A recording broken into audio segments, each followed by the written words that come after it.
பல்லவா இதுவும் வேலையா? ஹோட்டல மூடாம வைக்காதன்னு எத்தனை தடவை சொல்லிருக்கேன் உனக்கு. நான் இல்ல நீ சொல்லணும் தான். புரியவே இல்லையா உங்களுக்கு? தண்ணி குடிச்சா ஹோட்டல க்ளோஸ் பண்ண தெரியாதா? உள்ள ஏதாச்சும் விழுந்துச்சுன்னா என்ன பண்றது? அதோட சேர்த்து குடிப்பீங்களா என்ன? அது நம்ம மட்டும் தண்ணி குடிச்சா போதுமாங்க, பூச்சி புழு எல்லாம் தண்ணி குடிக்கணும்ல, அதுக்காக தாங்க திறந்து வச்சேன். பேச்சு கொண்டு குறைச்சல் இல்ல. உங்களுக்கு ஆபீஸ் எப்படி நீ போச்சு? அது என்ன பல்லவா கேக்குற? எனக்கு ஆபீஸ்ல என்ன நடந்துச்சுன்னு தெரியுமா? ஏங்க உங்களுக்கு டீ ஏதாவது வேணுமா? ஏன் போட்டு தர போறீங்களா? இல்லங்க, டீ போட்டா எனக்கும் சேர்த்து போட சொல்லலாமேன்னு பார்த்தேன். எனக்கு வேற வேலை இல்ல. வேலை பார்த்துட்டு நானே டயர்டா வந்திருக்கேன். உங்களுக்கு டீ வேற போடணுமா?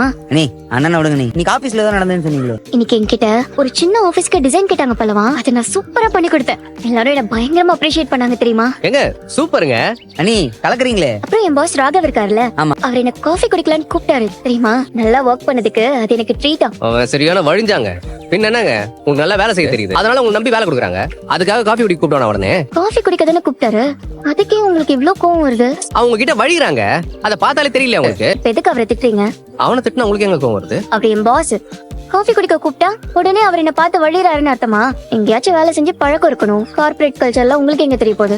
அதான் நீ அண்ணன் வண்டியில ஆம்பளைங்க ஏறினா அமைதியா வரும். இதே பொண்ணுங்க ஏறிட்டா பர்ஃபார்மன்ஸ பாக்கணுமே. ஐயோ, இதை தவிர அண்ணனுக்கு வேற ஒண்ணுமே தெரியாது. நீ கார்ப்பரேட் கல்ச்சர் எல்லாம் தெரியவா போகுது? பெரிய கார்ப்பரேட் கல்ச்சர். 4 டேபிள் சேர்லாம் போட்டு உட்காந்துட்டா உடனே அது கார்ப்பரேட் ஆபீஸ் ஆயிடுமா? அதுவே ஒரு டொக்கு ஆபீஸ். என் வேலையை பத்தி தப்பா பேசாதீங்க. நானே